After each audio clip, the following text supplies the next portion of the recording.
Hi, race fans. Welcome in Severus Racing KQE GTV. I'm just now getting the voice back after last weekend. And if last weekend's any indication of what I've got coming up for Oktoberfest, I'm just going to hang it up right now and just announce on Saturday. No, I'm totally kidding.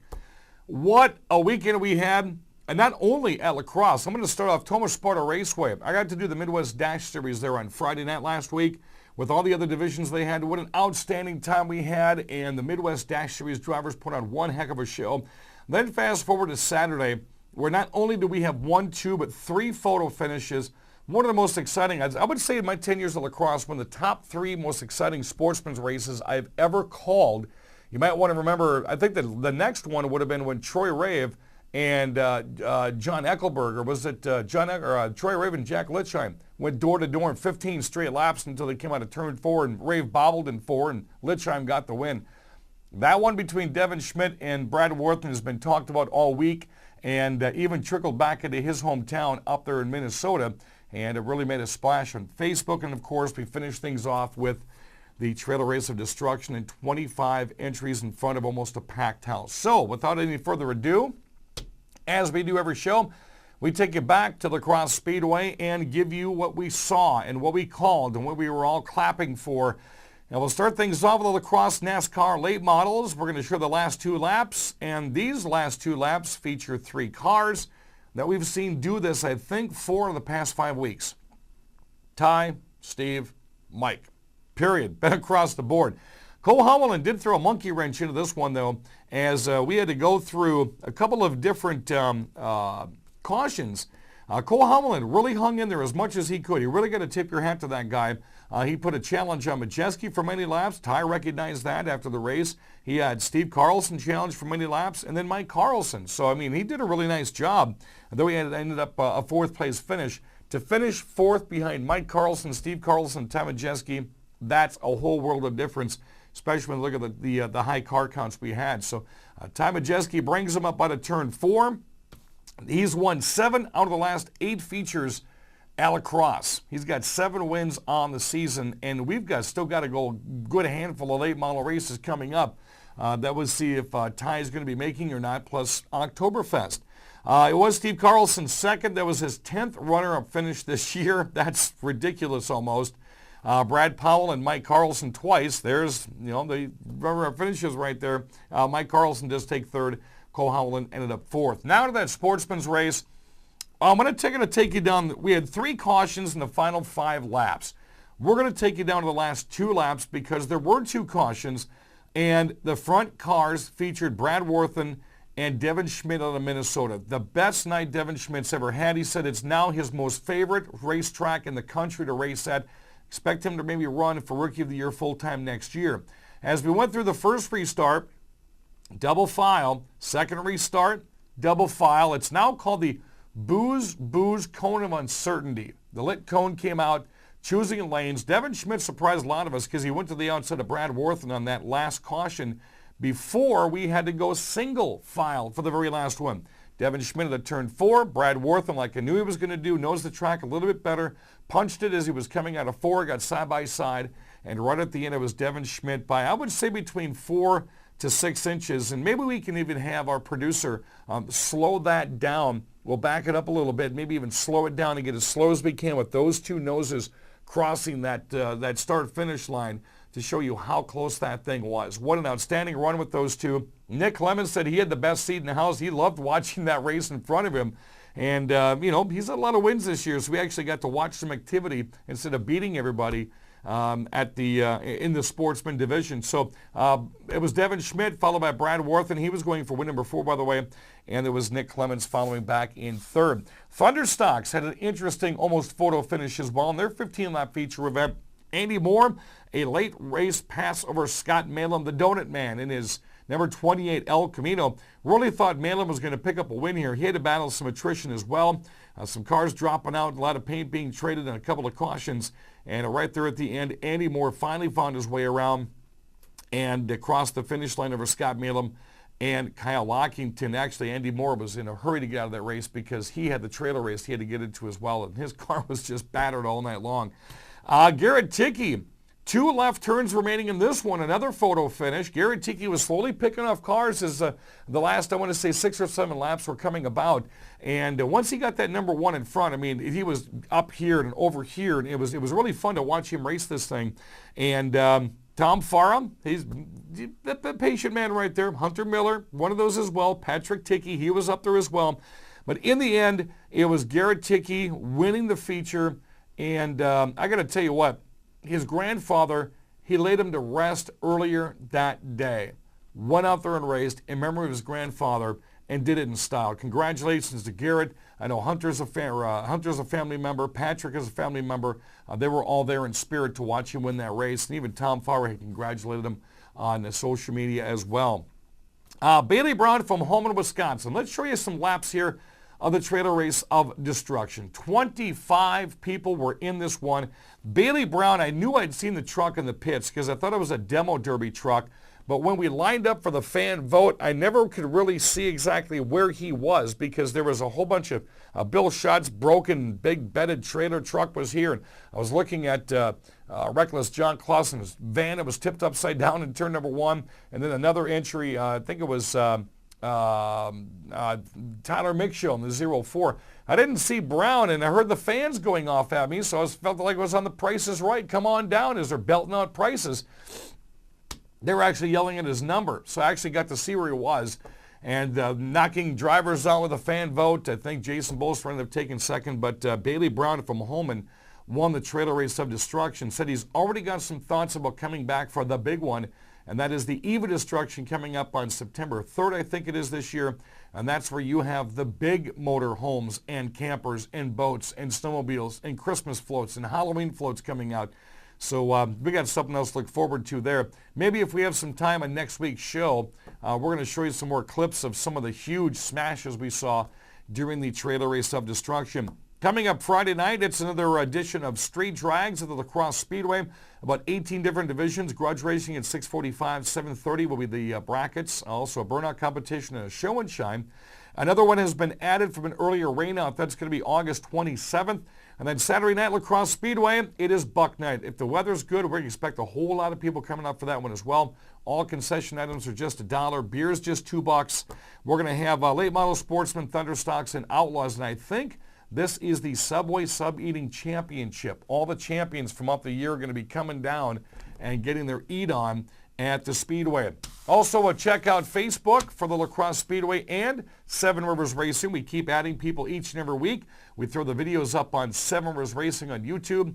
And remember the hashtag of this year, OHWG. And, of course, Jesse's going to throw up the Twitter at LFS Mike Mann. Coming up next, we're going to feature Hornet drivers, Babyface Fink and Jay Raines on one side, and then on the other side, it's the Cotton Candy Kid, Kayla Steinhoff. Stay tuned. More Seven Rivers Racing coming up next. Whatever your perfect temperature, you'll enjoy consistent comfort with the heating and air conditioning systems homeowners rank #1. American Standard Heating and Air Conditioning. Carey Heating and Air Conditioning, your residential specialists, providing Cooley Region families with perfect indoor weather all year long. Call for your free estimate today.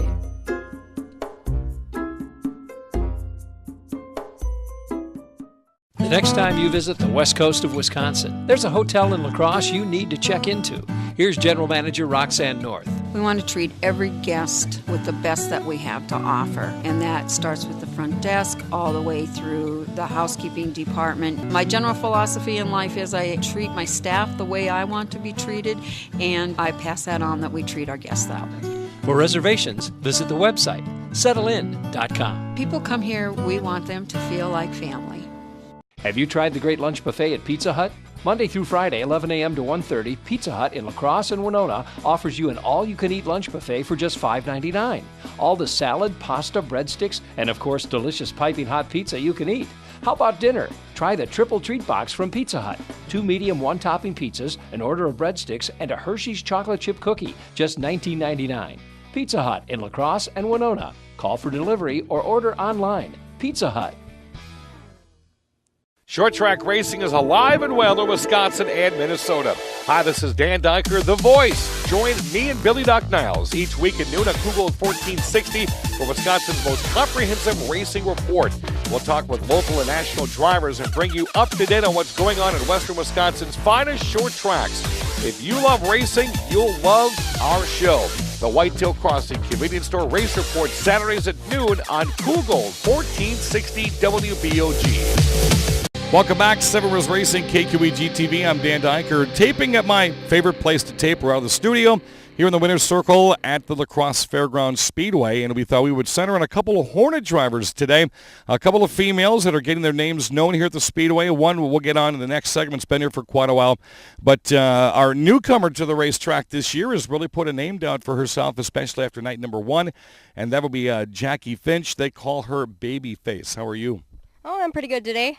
All right, so first and foremost, where's the nickname? I didn't give you the nickname. A lot of people said, that's a pretty cool nickname you gave her. I didn't do that one. Where'd it come from? Actually, it came from one of my sponsors, and we were getting our vinyls on, and he decided that I'll come up with a nickname for you. He's like, we're going to go with Finkster, so the mobster used to be a little trickster, and everybody thought that he was all innocent and everything, but he wasn't, and so he kind of gave me the name Babyface Finkster. And it stuck pretty well because I can hear people in the grandstands during a race yelling Babyface. That's pretty cool. I like it. It is, and she's got kind of the baby face. First year running here at the La Crosse Speedway, and where did you get the idea after the off-season to come into the Speedway this year and go, I think I want to run the quarter mile? Actually, I did it because of my boyfriend. He was talking about racing, and I was like, you know what? Find me a car right now that's not going to get last. And have you raced before? Nope, never in my life. And see, that's the strange thing is because I saw the very first Hornet race we had, you were out here just getting things done. I mean, you were picking a great line. You were getting up to speeds. Turn 4, you were pretty much mastering that as well. Did you expect to pick it up that quick? I mean, I usually catch on to things pretty quickly, but I wasn't sure how it was going to go, really. And you can't learn from Jay Raines because the guy's never ran a Hornet here in his life. Yeah, right. Well, when did you get the track championship? 4 years ago? 5 years ago? 2011. So about 5 years ago. Yep. And that just kind of came about right there towards Oktoberfest, too, because you thought you were out of it. Yeah, I did. It was fun that year. So what do you think of Jackie's racing so far? Does she kind of take you by surprise? Yeah, she does. She's doing a really good job here. She's a good driver. She can make the car go where it needs to go. I set it up, but she does my setup. And you guys have unfamiliar racing styles because I know how you race out here. You've been known to be very aggressive in the past, and you just kind of smoothly get around the racetrack. So do you really watch what he does, or do you just have your own style? Well, I watch him. It's just it's my first year, and I don't really want to go out there crashing into people. I'd rather get the feel of it and learn my car better and be out next year. I talked to your dad last night, and he was like, I have had to tell my daughter several times, you're going to get dents. You're going to get some paint knocked off the car. Are you used to that now? Yeah. I mean, sometimes it's a little ridiculous, but it's what it is. Now, you guys also combined race here. Jackie's been running predominantly here at the La Crosse Speedway. You've hopped in the car at a different track about 40 miles down the road. Yeah, I race at Sparta Speedway. I'm second in points up there. Wish I could be first, but is what it is. But it's a fun track. I've been raced there 2 years now, I think. And it's very unsimilar to what we have here. You've got somewhat some banking. It is a flat track, of course, and a quarter mile. What are some of the differences between here and Toma that it took you a while to get adjusted to? There wasn't really much of a difference. I'm just jump in and go. I mean, here, obviously, you can go 2, 3, 4 wide if you need to. Toma, you can do that in turns 1 and 2, but 3 and 4, there's no room. Tight. It's too tight in 3 and 4 to do anything, really. So does it make for a better challenge, knowing that you could race here on a Saturday night, the next Friday night back at Toma again? Yeah, kind of, but just air pressure adjustments. So what else about 2016? I mean, obviously, you probably had some marks you wanted to make this year. Everyone wants a track championship. That's not always going to happen. But what are some of the goals that you've already knocked out? Well, my main goals were pretty much to not be absolute last and to not wreck my car. I want it in one piece still so I can race next year. And you've done a very nice job so far. Are you getting faster? Are you learning as the weeks progress? Yeah, I'm actually getting a lot of compliments from a lot of the top racers. What do you think? Do you really pay attention? Do you give her tips after the race is done, or you let her just kind of do her own thing? I give her tips once in a while, but sometimes I have an attitude towards her, but it is what it is. What else do you think she needs to do to get better here? Hit the throttle more. And are you doing that? Yes. I think I do. I do it to my ability. I'm still getting used to the car, like I said, but I think I'm picking up fast. All right, so we know about Jackie, we know about Jay, we know about the 2 tracks you run. To be able to do that, you guys have got a lot of sponsors to help you run 2 tracks this year. Who wants to take the shot at naming them all? I will. Let me take this mic. We got Lowriders, we got Cuckoo Nest, J-Dump, Night Owl, Borderline, More for Less Auto, The Bank, Dwayne and Sherry Ellsworth. Who else? Fried Trucking. And most for all, Jackie, because she pays a lot of the money to go racing. And there's nothing wrong with that. You also forgot moreforlessauto.com. You got to get Rednectified and Matt Moore's company in there, and Quartz Custom Design. See, I always help these guys out, get everything listed that they're supposed to. That's Babyface and Jay Range. You'll see them both here at the Crosse Speedway. You'll see them at Thomas Sparta Raceway, and hopefully we'll see them at some different tracks as we get on through the rest of this year and in the next year. Alrighty, so we're done with one Hornet driver. Stay tuned. We're going to talk to one more that's been here for quite a while. That's next on Seven Rivers Racing. Short track racing is alive and well in Wisconsin and Minnesota. Hi, this is Dan Dyker, The Voice. Join me and Billy Doc Niles each week at noon on Google 1460 for Wisconsin's most comprehensive racing report. We'll talk with local and national drivers and bring you up to date on what's going on in western Wisconsin's finest short tracks. If you love racing, you'll love our show. The Whitetail Crossing Convenience Store Race Report, Saturdays at noon on Google 1460 WBOG. Have you tried the great lunch buffet at Pizza Hut? Monday through Friday, 11 a.m. to 1:30, Pizza Hut in La Crosse and Winona offers you an all-you-can-eat lunch buffet for just $5.99. All the salad, pasta, breadsticks, and of course, delicious piping hot pizza you can eat. How about dinner? Try the triple treat box from Pizza Hut. 2 medium, 1-topping pizzas, an order of breadsticks, and a Hershey's chocolate chip cookie, just $19.99. Pizza Hut in La Crosse and Winona. Call for delivery or order online. Pizza Hut.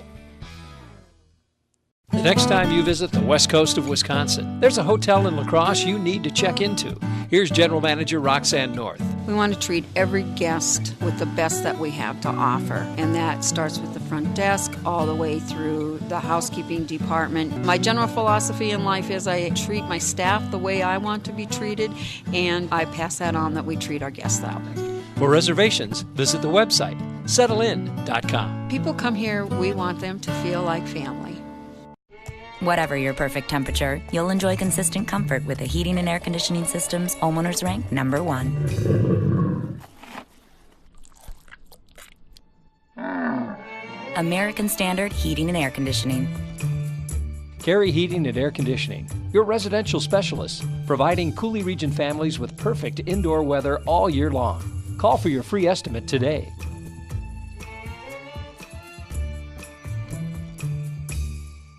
Welcome back to Simmers Racing, KQEG TV. I'm Dan Dyker, the voice of the La Crosse Speedway, and centering our attentions on Hornet driving, as we have obviously the biggest class that's been here for many, many, many years. And one of those drivers, probably been here as long as I have, is Cotton Candy Kid, Kayla Steinhoff. And it's really interesting how the nickname just kind of came about. It's one of those where you raced for a couple of years, and you kind of kept away for a little bit and had some family. And then you're back racing again, which everybody's glad to see.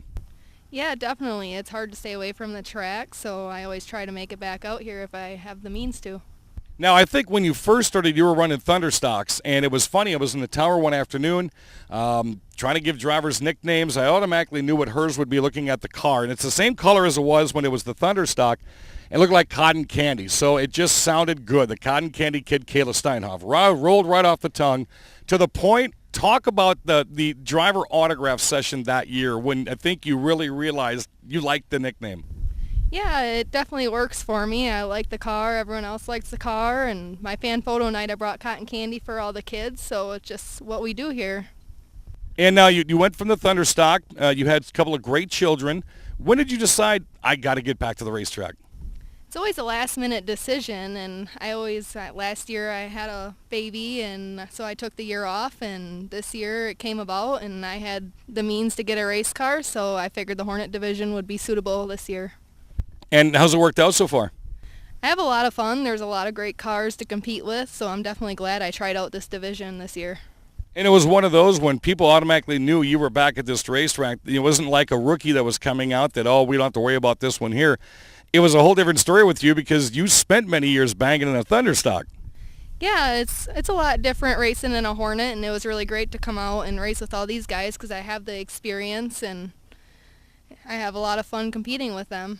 Now, I know obviously the speeds aren't as quick as a Thunderstock, but what are some of the bigger changes you had to go, oh, wait a minute, I've got to kind of reevaluate this because this is not a Thunderstock?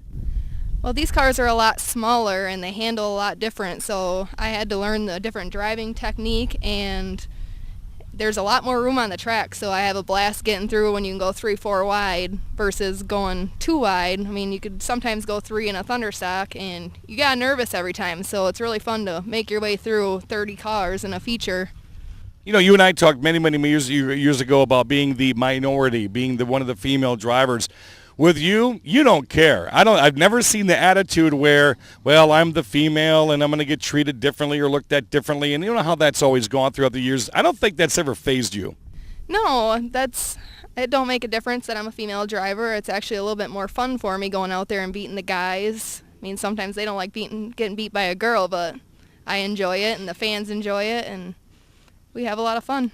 And that carried from the Thunderstock ranks. If you look at 3 or 4 females that are running that class this year, and I think we've got probably 2 or 3 more females that have come out this year, that's got to feel kind of encouraging that you're maybe one of the stepping stones behind that. Yeah, when I first started racing, I think there was 2 of us, and now there's probably 5, 6 at the track, so it was fun seeing all the little girls, and there's some drivers racing now that said they really looked up to me when I started racing 8 years ago, so it's part of my favorite thing about racing is that I am one of the girls that people can look up to and support. So what do the little kids say to you when they find you down in the pits? Because I know when I go down there, you've always got a whole little groupie action going on. What are some of the things you hear those kids say? Well, they want to take pictures with me, and they say they really like watching me and looking forward to it. My favorite thing is they all seem to want autographs. They want to take pictures, so it's part of my favorite to make their days. And I know the balancing act gets a little bit tougher because you do have some young kids at home. What is that going to play into the future of how long you race and maybe what divisions you'll run? Yeah, definitely. That family's first, and if I have the means to race and the extra money where I can swing it and babysitters and people to bring the kids down to watch, then I'll be out here. If it don't work one week, that's not a big deal either. I'll be here when I can, so. And then finally, before we wrap up the segment, talk about your sponsors because you're one that always has some repetitive sponsors. They've been with you many, many years, and then you know how to get the new ones on board. Yeah, I really want to thank Slice of Chicago out of Sparta. They were a great help this year. It's an awesome place to eat. Also, Southside Saloon, Lissa's Little Lambs, Feckner Motors, and Peterson Farms. Always nice to have a food sponsor, isn't it? Oh, yeah, definitely. It's a great place to eat, and they're great people, so I highly recommend it. Well, Kayla's one of those that you can never be afraid to head down to the pits, whether you've got a young child or maybe an adult yourself. You want to learn more about what it's like to run a Thunderstock or to run a Hornet. She's very well versed in it. She's been here for many, many years. How many years have you been racing? I've been racing for 8 years now. I had to take a couple of years off, so. So 8 years, I think she's got enough knowledge and experience. If you do have a question for her, head on down to the pits and strike up a conversation, especially the young kids out there, the young girls that maybe are getting encouraged by watching her and how well she does here on the Action Track quarter mile. You'll never say no to one of those youngsters. No, definitely not. If they want to get their picture or sit in a race car, they can come anytime. Alrighty, Cotton Candy Kid, Kayla Steinhoff out of Sparta. You see her Hornet car. She's getting ready to do battle tonight, and we'll see what's in her future here at the La Crosse Speedway. All right, that's going to wrap up today's program. I want to thank Jay Raines and Babyface Finch, and, of course, Kayla Steinhoff for joining us here on the Cimarron's Racing program. Check us out on Facebook. We'll have more videos going up on YouTube as the weeks progress. I want to thank my producer, Jesse. In the meantime, I got some announcing to do. I'm Dan Dyker. Thanks for watching us on 7 Rivers Racing.